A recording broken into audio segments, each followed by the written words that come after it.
Bruce, you must have something really good too. Of course I do. It's Bruce Danielson, and I guess I'm here to entertain you too. Tuesday, April 23rd, informational meeting. Thanks for being here and watching if you're watching from home. We will start out calling the meeting to order. And first thing on the agenda is City Council open discussion. Anybody have any open discussion? Councilor Staley. Yes, I have three things, actually. Yesterday, the mayor and I attended the intergovernmental board meeting for the Multicultural Center. And one thing of interest that I thought was that they've been working with concerns in that facility as to whether they were going to allow alcohol or not. And they did ban alcohol, and sales their usage is down. So they're changing that, and they're going to start opening that up because they'd like to have more weddings and events held within that facility. And another thing they brought up, and so I wanted to talk to the council about this. I already talked to Councilor Selberg about it this morning. But the Festival of Cultures is going to be happening on June 8th. And so I asked them after the fact if we could have a booth there. And they were really excited about that. So that it goes from 11 to 6. And I was wondering if there's any feedback on that. I'd be happy to staff it all the time, and then, or we could take turns signing up for times. Jim David said he could sketch that out. So any thoughts from the council on that? Yes or no? I'll be out of town. Okay, you'd be out of town. What was the date again? June 8th. Councilor Starr? Yes, I'd be in. And we can't vote on it right now, but I just thought I'd see if I'd be available. anybody would be opposed to that. Councilor Kiley? I have no idea at this point in time, Counselor. I certainly wouldn't be against it. I'm open to seeing what it's all about. Councilor Anybody Brecky? else? Well, it just, they said they have like between 20 and 30,000 people coming through. It's a kind of a celebration of ethnicity in our city. So I think it'd be nice to have a presence. And in the past, our city, one of our city attorneys would be Colleen Moran, I believe, had a booth out there. So I think it's on a Saturday. But okay, but I'm willing to, as long as if any of you would say, no, don't do that, Teresa, we don't want city council showing up there, I certainly would take that under advisement.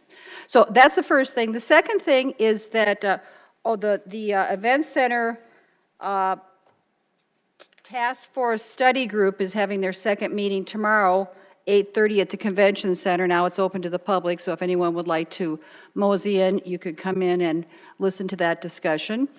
And then lastly, I just wanted to tell the council that I have asked the Board of Ethics for an advisory opinion. I'll be appearing before them on Thursday at 10:30 in the old City Council chambers. And the reason I'm asking them for an advisory opinion is we received an invitation to an event at Sioux Steel next week, and it's to tell us about a project that's coming, and it's also, after the event, we're invited for hearty hors d'oeuvres and drinks. And I got to thinking about that, and I thought, some examples that I think would be problematic is, we recently had Mark Mickelson wanted to have us rezone a property so that he could put some apartment type units up over by the Keene Park and Oscar Howe area. And I thought, I wonder how the neighbors would feel if Mark Mickelson invited me to go to Minerva's for hearty hors d'oeuvres and drinks to talk to me about the project that I'd be voting on.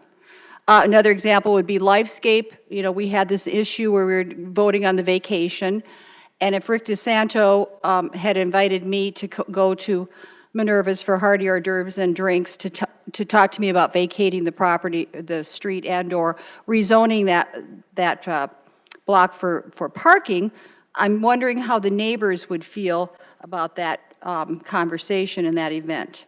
Or if Craig Lloyd had invited us to Minerva's to discuss the Cascade project that we awarded a TIF to, and then he and I went out for drinks and hearty hors d'oeuvres to discuss that, how would the community feel about that? So I just think it's good before the event happens that we kind of get some feedback from the Board of Ethics, and our city attorney, Stacy Koister, was very accommodating to set that up. And so that's why I will be meeting with them on Thursday, 10:30. Okay, thank you. Anybody else? No other comments? Okay. In the name of time constraints, if there are no objections, we're doing just a little bit of a shuffle on the schedule and moving A to the end of the agenda.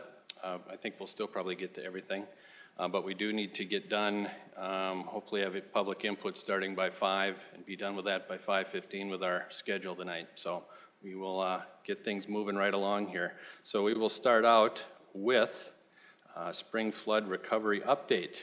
Reagan Smith, welcome. Thank you, Council. Regan Smith, Emergency Manager, Sioux Falls Fire Rescue, and thanks for giving us some time today. Just want to update you on the progress on the flood recovery, the disaster declaration process, and some initial cost estimates. Where are we at right now? First of all, Public Works has returned to normal operations following the flood fight. They're inspecting facilities, bridges, the flood control system, stormwater and utility, working on disposal of sandbags. The collection sites at Sherman, Tomar, and Riverdale parks are getting cleaned up.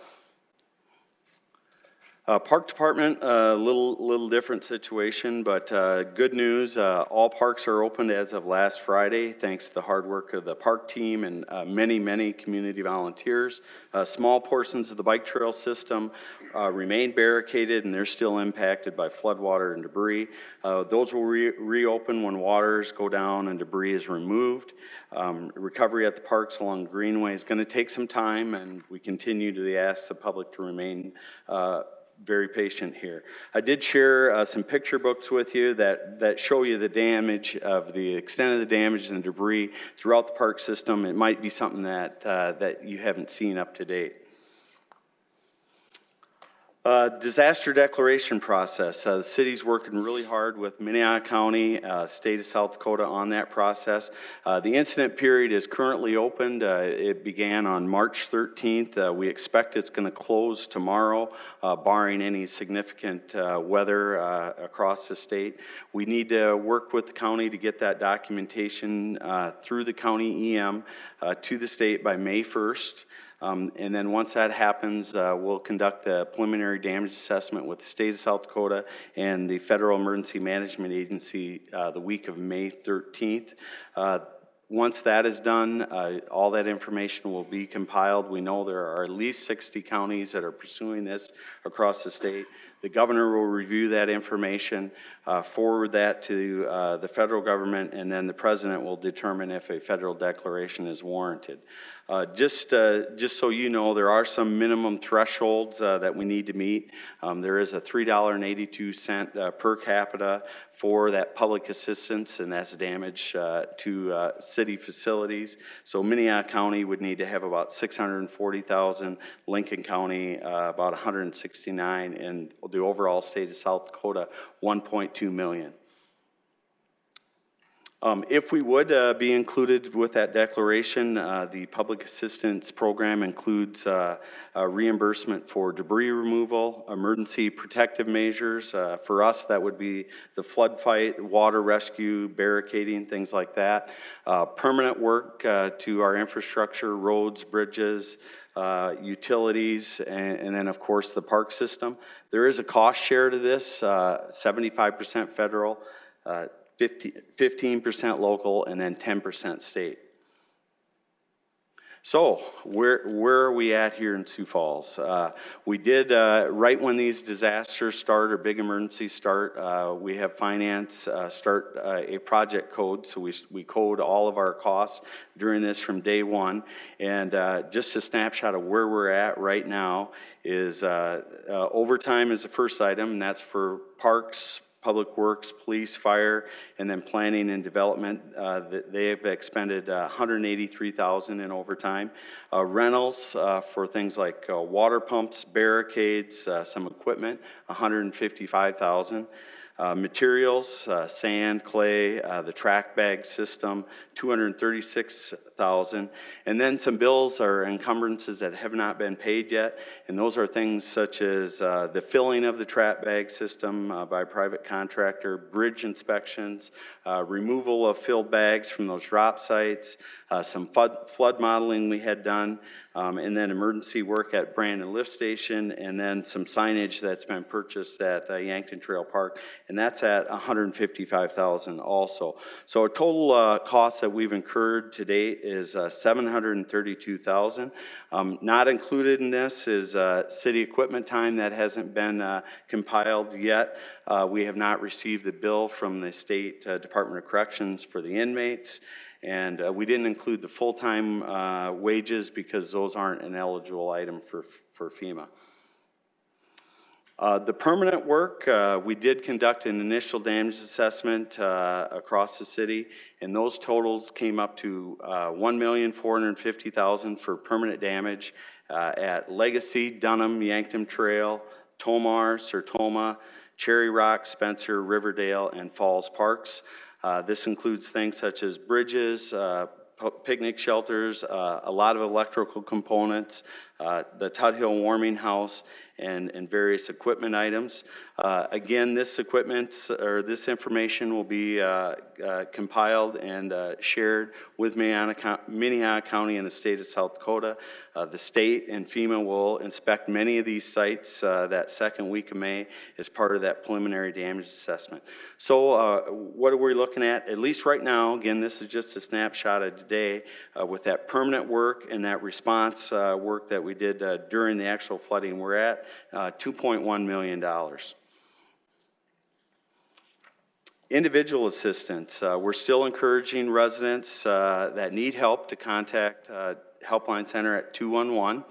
The community fund that was established at the Sioux Falls Community Foundation is at about $25,000 right now. There is an unmet needs committee that has been meeting, and that's composed of the Community Foundation, Lutheran Social Services, United Way, ICAP, Community Outreach, and Sioux Falls Housing. We've got about 60 homeowners that have requested help. So that committee is going through and doing that case management with each of those requests. The Red Cross has also stepped up with a grant program, and we're matching those individuals with that program. And then the city has a no interest loan program that we're also offering those residents to at that time. As far as the FEMA Individual Assistance Program, we will be working again with the Minnehaha County and the state of South Dakota to do that preliminary damages assessment. We'll be submitting that information to the state for the FEMA surveys. But I'd really caution the council and then the residents that there really is no guarantee for federal assistance, disaster assistance for homeowners. In fact, it's a very rare for South Dakota to receive federal assistance for homeowners.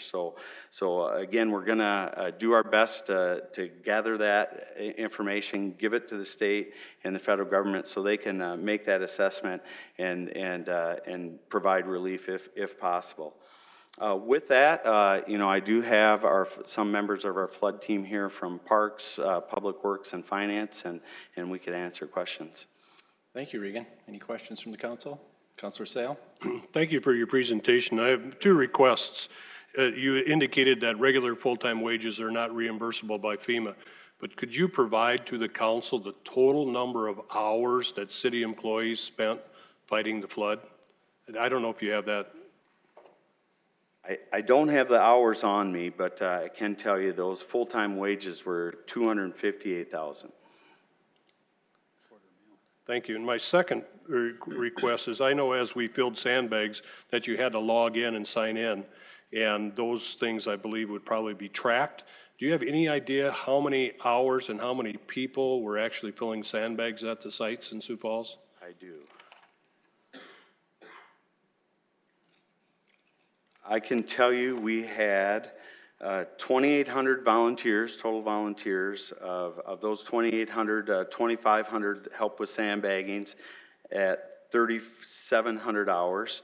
And then we had, again, of that 2,800 volunteers, we had 363 volunteers, gave 1,000 hours to help up with cleanup of people's homes in the park system.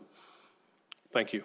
Yeah, and I will mention with that, we did, working with the Helpline Center, track those hours and those names.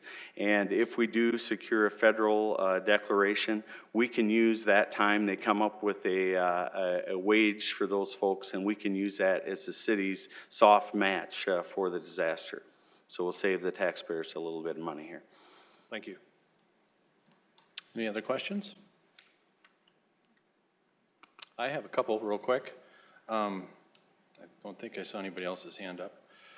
So on this timetable, the declaration process, we've got dates down up until we get to the governor's consideration and if there would be a presidential declaration. What kind of timetable would we be looking at there? And if by chance it was approved, when would we hope to have funds in hand? You know, it is a lengthy process, and you know, you never know how long those decisions are going to be made in Washington. But once we get a declaration, we'll have a kickoff meeting with those FEMA folks. They'll get out here, and it will take some time. I think for some of those costs that we had with that response and recovery that are pretty solid and pretty good, we could see some funding from that late this year. But those permanent costs, you know, you're going to look probably a year out. Oh, okay. And is there a minimal expense that you have to hit or mark that you have to hit before you can even file or ask for federal assistance? For the state of South Dakota, it's 1.2 million. They've got some dollars and you know, some thresholds to hit, and you know, as far as Minnehaha County, they lay it out as 640,000 to hit, and those are some guidance. You know, it's not hard and fast. Interesting. And my last one, are you still receiving any calls for assistance from? You know, that has slowed down with the Helpline Center, but they are getting, you know, a handful in every week, and they're trying to match those people. We're still having volunteers step up, athletic groups and things like that are helping people with their basements and tear down sandbags and things like that. So if people want to help, definitely call 211. If they need help, call 211. Great. Well, nice job to you and your team. Thank you for the presentation. All right, thank you. Next, we will have Director Pritchett up to talk about the use of unobligated capital funds. Welcome.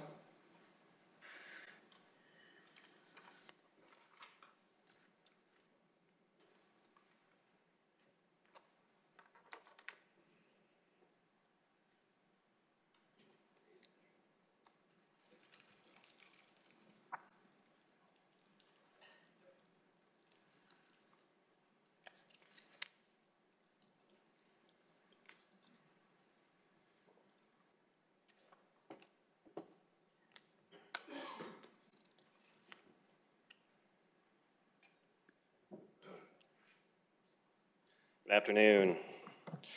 Sean Pritchett, Director of Finance. First item I'm going to talk about today is forthcoming requests for discussion on use of the supplemental appropriations for the fund balances that we had remaining from 2018.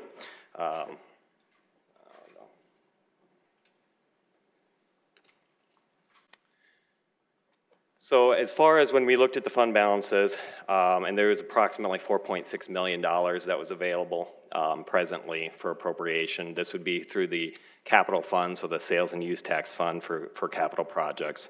So at last week's council meeting, there was a discussion in regard to the first item, which was acquisition of flood-prone homes near Tomar Park, and that will come up for a second reading tonight. So there was $1 million request that was associated with that. The two other priorities that we've outlined, which have been priorities by the mayor, but also by the city council, as you kind of discussed them as part of your kind of budgeting process as well, was two items, the triage center and then streets improvements. And so I'm going to kind of walk through the amounts and the type of projects that we're proposing to be funded through that. So presently, as of March 31st, the amount available fund balance in the capital fund was $4.64 million. So there's been a request for $1 million for the parkland acquisition for the flood-prone homes in Tomar Park area. The second portion is a triage center preparation request for $1.2 million. And I'm going to get into that a little bit further, but it is in regard to the city annex building and preparing for the possible use of that building for the triage center. And then the last one is the largest request, and that's for street improvements of $1.875 million. That would leave approximately $550,000 still not appropriated, and that would just be set aside and still available later in the year as additional items might arise that could be utilized that funding for. So, talking first about the triage center. So as you're aware, there is a group, and this includes the county, Minnehaha County, but it also includes Sanford Health, Sanford Hospital, as well as Vera McKinnon Hospital, and as well as the City Health, who have come together to explore this triage center concept. And that is presently in a implementation development phase. For the triage center as they continue to work. There's been a consultant that's been hired to help work through the process of determining budget and also where a project like this might be located and what those services would all include. As they looked at potential locations, things that were important was proximity to healthcare providers, as well as to the county, to law enforcement, as well as to our own city health staff. And one of the locations that they looked at as they looked at different locations that kind of rose to the top as the preferred location was to look at the city annex building. Primarily because its size was apportioned right to what they were being proposed for the triage center, its proximity to the various partners that have been outlined, but the layout of that particular building is conducive to the triage center concept, and so that all kind of came into play as they looked at a potential optimal location. However, we are still continuing to use the city annex building. Right now, the Department of Innovations is located within that building, and so the proposal here that we're coming forward with is a relocation of that department to the third floor of the city center. That floor is unfinished presently and would need to be finished in order to relocate that department.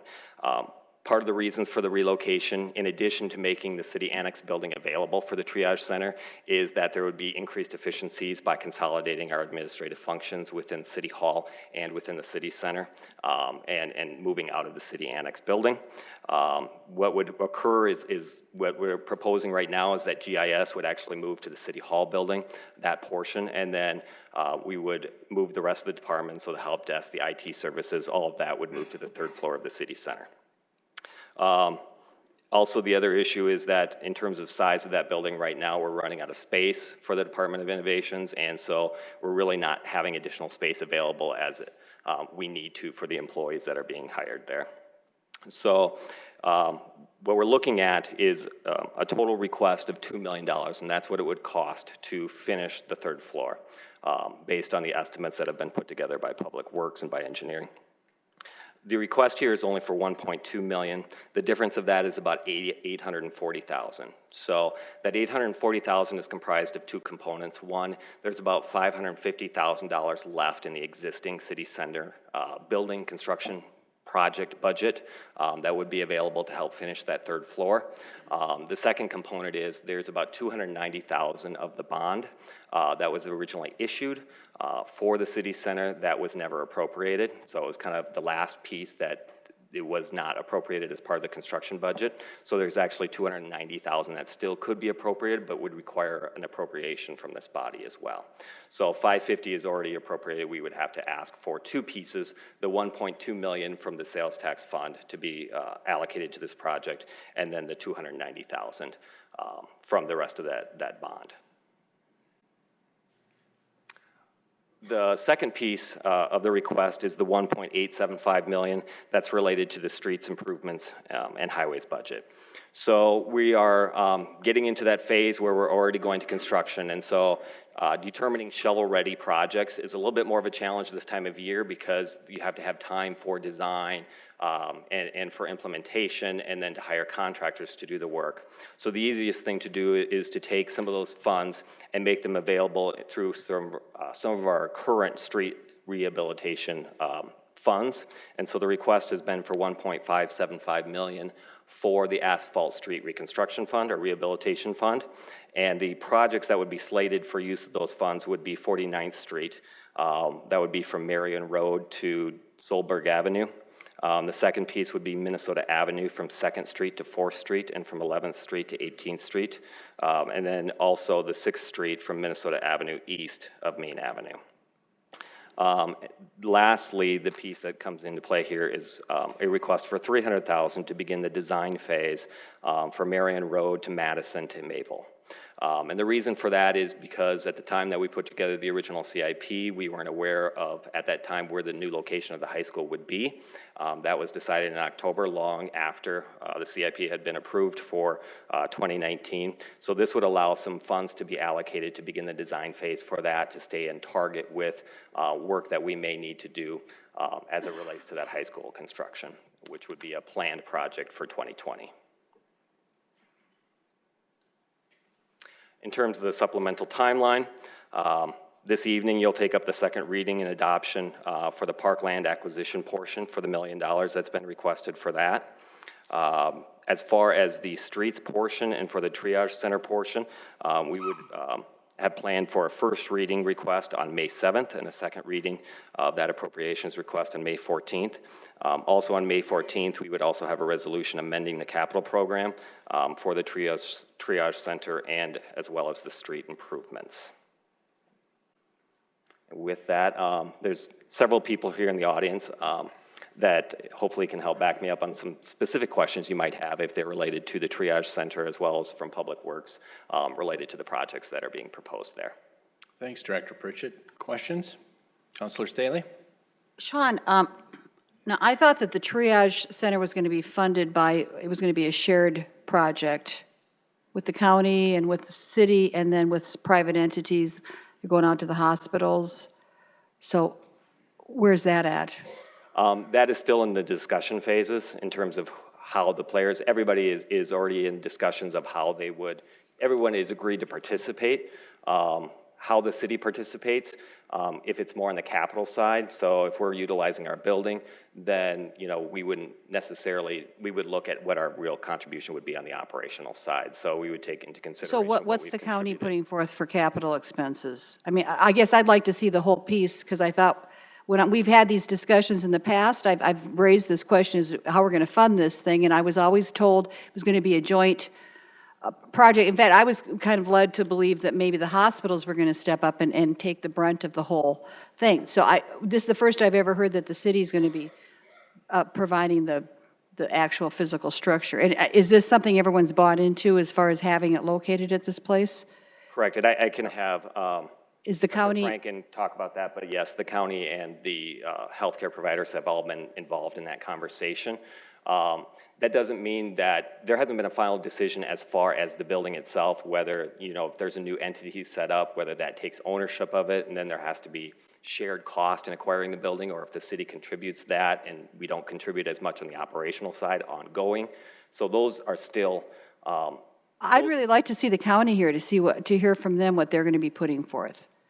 Because I thought this was going to be a shared effort. I didn't think it was going to be city provides the physical structure. Not that I certainly support the project, but it's always been presented since I've been involved is that it's going to be shared. And to be clear, the funding that's being requested is to finish the third floor of the city center. So it does make the building available, but it's not stating that we're necessarily just giving the building at this point in time. Those discussions are still underway. So the funding for this is to finish the third floor of the city center exclusively, which would be our cost to complete that building so that we can make the city annex available for that. Councilor Kiley?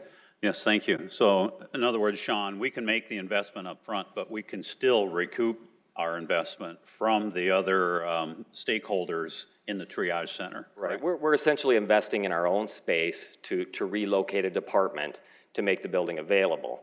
But as far as the parameters for how that is handled financially is still in discussions between the county and the healthcare providers. And all have, as far as I'm aware, agreed to contribute. We just haven't detailed out specifically because we're still waiting on the numbers for what the operational costs will be ongoing and how that will be shared going forward too, as well as any rehabilitate or any rehab costs that would be incurred for the city annex building. And what are you planning to put on the third floor?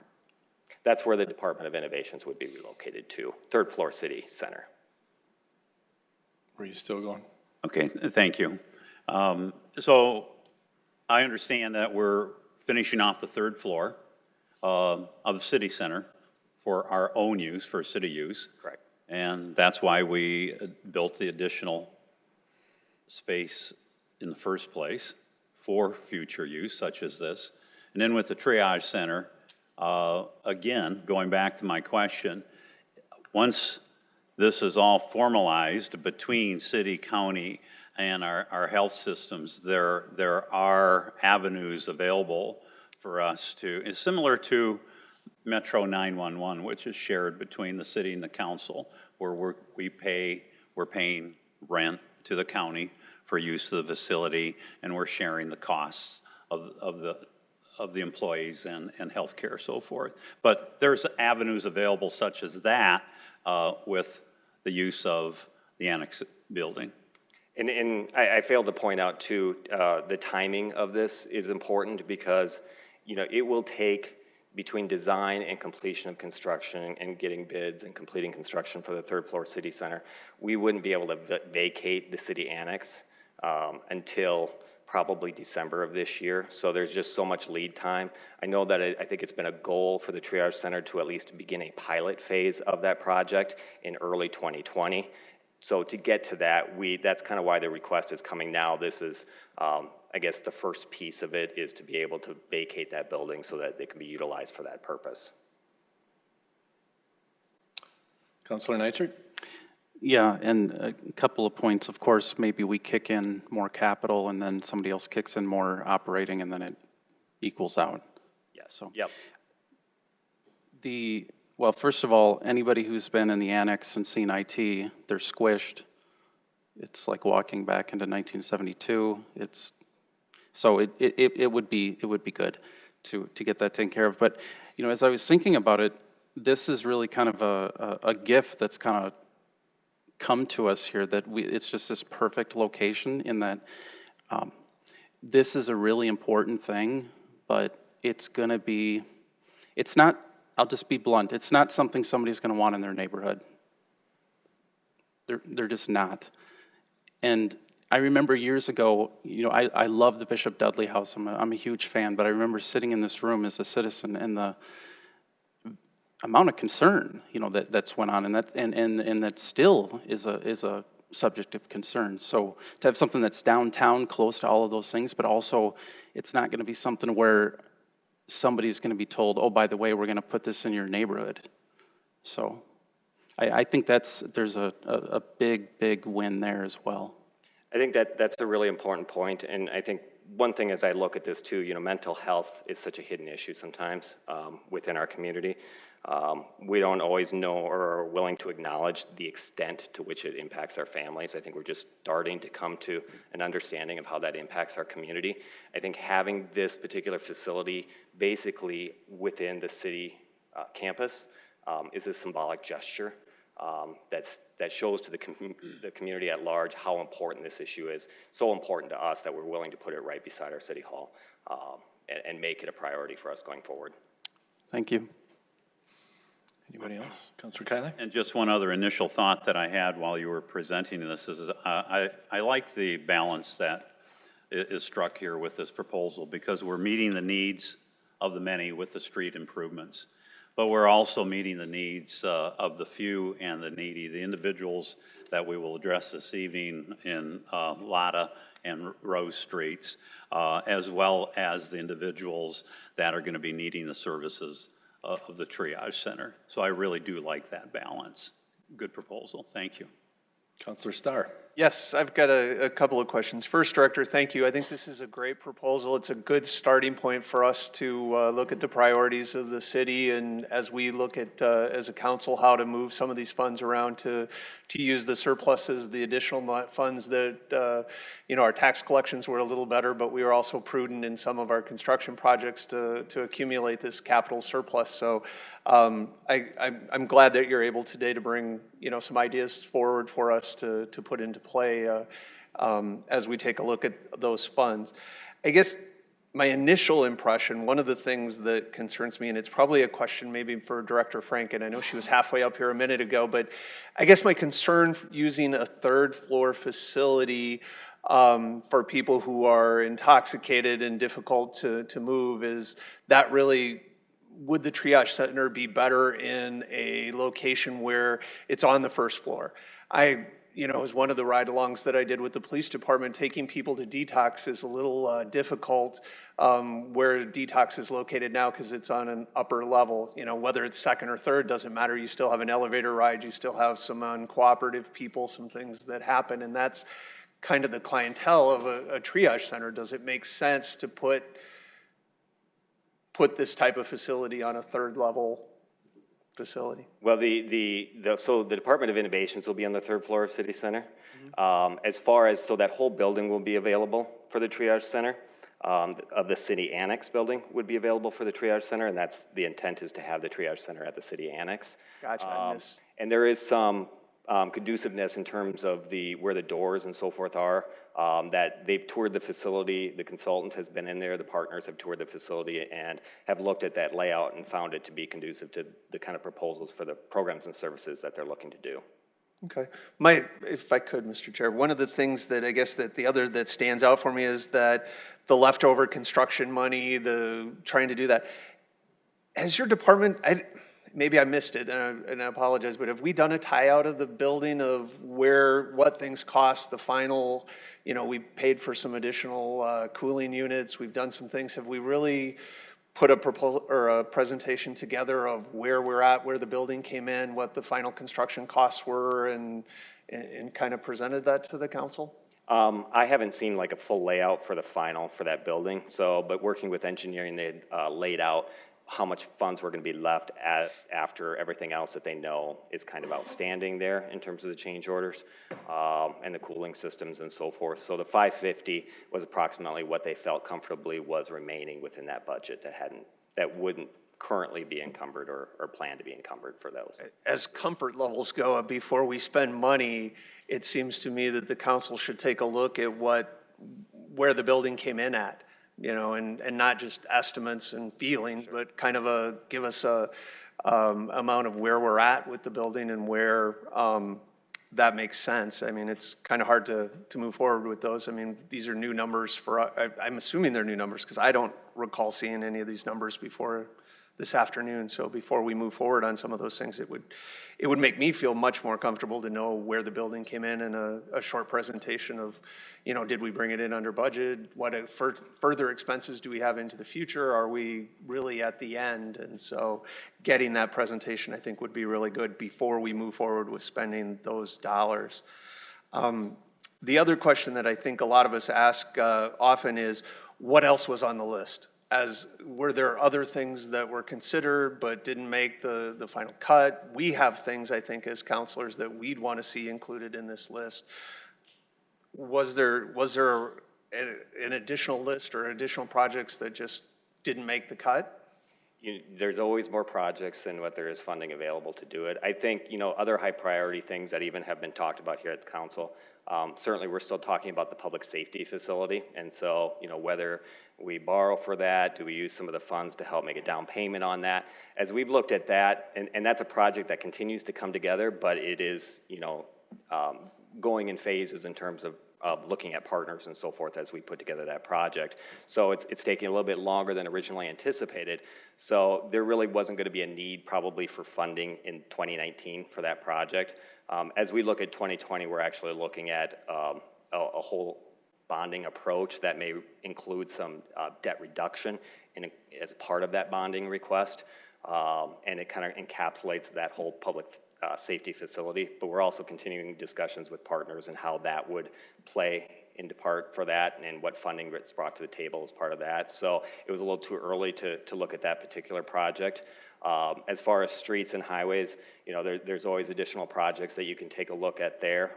That's kind of a broader conversation that we're continuing to have. Certainly, again, that was something that was, I think, your highest priority here from the city council is the streets and the highways. And we're continuing those conversations as to how we look at the CIP and budgeting for the next several years to carve out additional funds for streets and highways as part of that and making that a continuing priority as well. So those conversations continue, but certainly there's always more projects than what you have funds available. Thank you. I appreciate that. I think this is going to really help us from a policy standpoint of prioritizing these projects and fitting them in as we move forward. So really appreciate it. Thanks. Madam Chair, welcome. Sorry for being late. I apologize. Business call sometimes. A couple questions, if you don't mind. One, what I appreciate about what you've brought forward is, as we as a council just went through 2 working sessions, really streets and triage were near the tippy top of our list, and those items are identified here on our list. So for that, I'm grateful that was paid attention for our work session. It really goes hand in hand with really what we just communicated and ranked amongst ourselves, if you will. As for the triage center, it's my understanding that was the former Community Falls Health years and years ago. And so as we've discussed this location, and the consultant Travis Parker has talked about, you know, what works, what doesn't work in other communities, this drop-off and pickup location is close to services downtown. It's close. It's easy to get to, essentially. The pickup through the alley, you know, you have to look at ambulances being able to drop off as well as really it's a blank canvas once IT is relocated to the 3rd floor. And really that also creates the collaboration that we've desired to have for city staff, is having that collaboration amongst other departments. But once it's really a blank canvas for us as we work together. Again, if you look, it says it's triage. I'm missing it here, but it's really just to get it ready for that next phase. It's not saying that this has to be here, but this is what will be recommended in the future. And then all the funding and all the other parts are still being worked on as we work with our consultant. Both hospital systems did donate to that, did give to that for us to be able to move that forward. And really, this is the next step in that process. And so I'm appreciative of that, and really for it to be everyone involved, because there has been county, state, judges, sheriffs, police chief, Lincoln County, Minnehaha County. It's been a wide array of folks involved in that. So the other item you did already address was the public safety facility. That was on the tip of my tongue as far as what next with that, and if this is included or not. But good to know it's being looked at and on your list of things as you move forward. So again, I'm grateful that from our working session that those items were addressed, and it's really the top of our list. So thank you. Anybody else? If I can just mention a couple other items that will be coming down the pipeline. Sorry. No. That will be coming down the pipeline too, just as additional potential appropriation requests. First of all, we had the presentation from Regan about the Parks and Rec and some of the damages that occurred there. So very likely we will have a request coming from the Parks and Rec side. That will come from general funds, however, so that would be something that we'd look at funding through our reserves currently. We're going to have some additional grant funds that will be requested. We've received some grants for landfill police, so there'll be some additional supplemental appropriations that will be coming along with that. Just an update on the snow budget, because that has always been kind of an issue, unfortunately, for the last several months. We're about 84% through our budget on snow removal currently. So similar to last year, provisional supplemental for snow removal will likely occur, whether we have to actually use it or not. But that's something we'll look at coming this fall, similar to the way we did last year.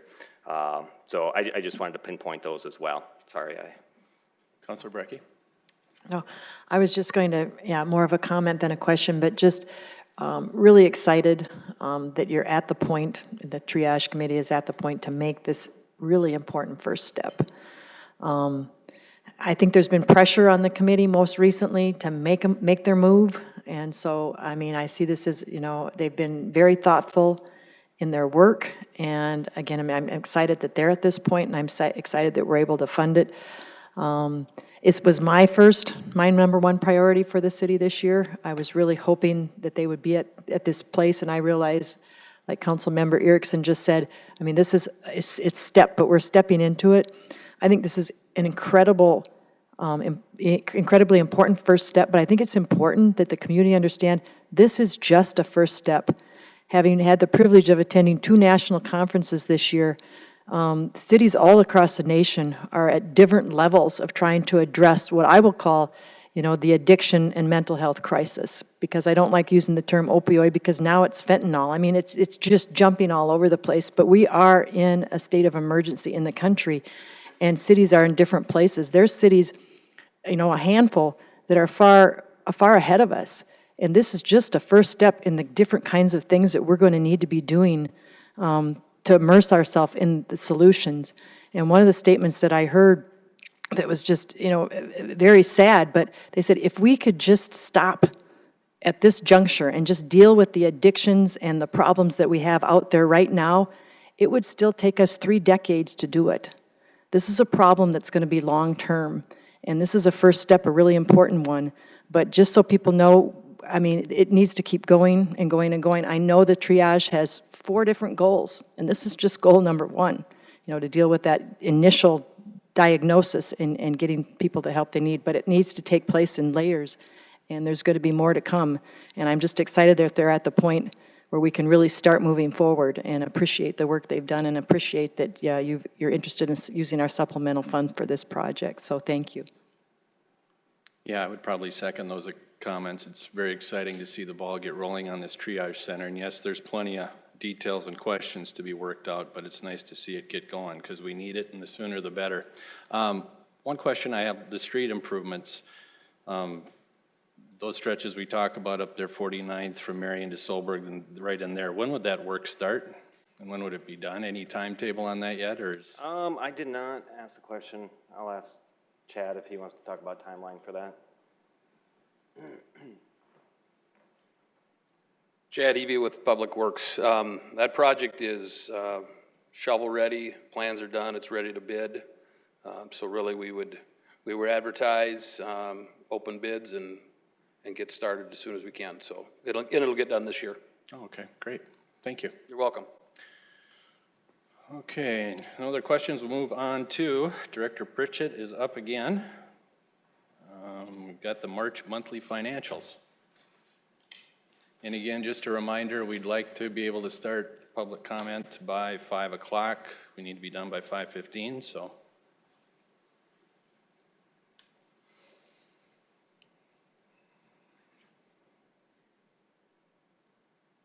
All right, so we're going to go through this fairly quickly today, but this is the first monthly financial report that we do, and that's typical because we close out the audit before we can begin providing our monthly financial reports.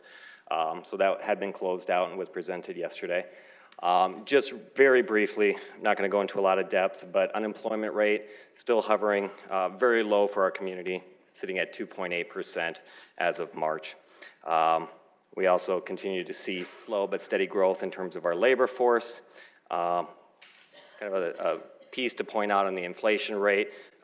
March 2019 was at 1.9%, so at a real healthy level. You know, you'd like to keep that at the 2% range. And so we've seen a major reduction on the energy side, which has kind of kept overall prices in check for the community. And this is the same slide we had from last time, so I'm not going to spend a whole lot of time talking about employee wages, but I do want to point this one out. We talked a little bit about farm income several months ago and some concerns that we have there.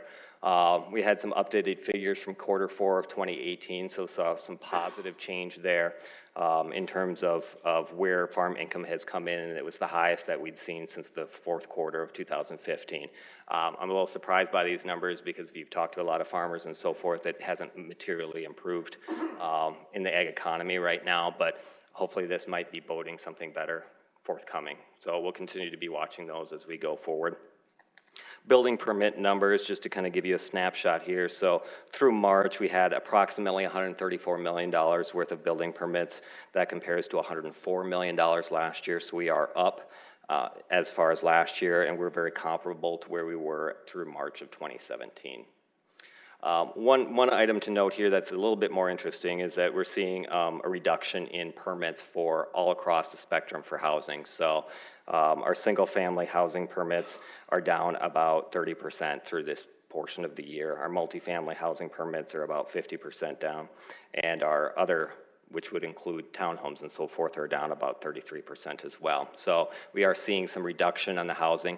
I'm not sure exactly what's explaining a lot of that. Some of that might be weather-wise, but we'll continue to watch those going forward. So we've had strong overall permit values, and that, again, is continuing to be driven by commercial permits, which is still very robust. Probably the most interesting to most people would be where we sit in terms of our sales tax collections. The first 3 months of this year have been very strong. So in January, we had 6.7% increase, 4.7% in February, and 6.6% in March. So our 12-month rolling average continues to move upwards, and it was 5.1% through March. That compares to 4.5% for 2018. So we're continuing to see upward trending there. And then on our entertainment tax collections, where January and February were pretty consistent with our rolling 12-month average, we did see a large increase again in March at 8.2% increase. So our rolling average, similar to our sales tax, is about 5.3%. And again, you do see a lot more volatility on a month-to-month basis, but consistently, we still continue to see those upward trending overall. As far as our general fund percentage has been expended, so through March, we've expended approximately 16% of our budget, and that compared to about, or excuse me, I'm talking about revenues here. We've received about 16% of the revenue that we expected on budget-wise. This compares to about 17% last year. The one thing that's a little bit downward trending right now is property tax revenues are a little bit less than what had been originally anticipated, but we feel there's going to be some catch-up going on throughout the remainder of the year, so we expect those to catch up a little bit as the year continues. The other piece, bank franchise taxes continue to be coming in pretty strong. I think we budgeted $1 million. We've already received $1.7 million for that, and of course, our sales tax revenues continue to be stronger than what we had originally projected as well. As far as expenses, through a quarter of the year now, we've expended approximately 22% of our budget. That compares to about 21% for last year, so not significantly different. Most of our areas are in line with where our expectations have been. I would say our streets budget is higher than originally anticipated, and that, again, is being driven a lot by the snow, and that drove for our budget where we are for that. So. Any questions on the financial presentation? Questions? Doesn't look like we have any. Wait, I'm not going to let you off the hook. Erickson. I'm not going to let you off the hook that easy. My question is in regards to the entertainment tax. We see that really go up and down and up and down. So my question is you know, why such the influx of that? Does it have anything to do with, we certainly know that the Premier Center has huge amounts of sales, and then does it depend on when items are on sale and announced? Does that have anything to do with that if all of a sudden there's 3 huge shows that are announced and go on sale in a month? Is that going to be that big of an influx, or what are we seeing for that? Certainly a possibility, but I think we'd have to look at the numbers, but if you looked at the broad range of what that tax is collected on, whether it's restaurants or beverages and so forth, I mean, I think that probably makes up a disproportionate share of the overall budget. So I don't think it's probably driven in part by that. I think it probably leads to some volatility there, but it really, I'd have to look at the numbers more to give you a more definitive answer on that. And then if I could have one follow-up too, any updates or anything with, we know we won the Supreme Court case a while back. Any updates with that as far as online sales tax?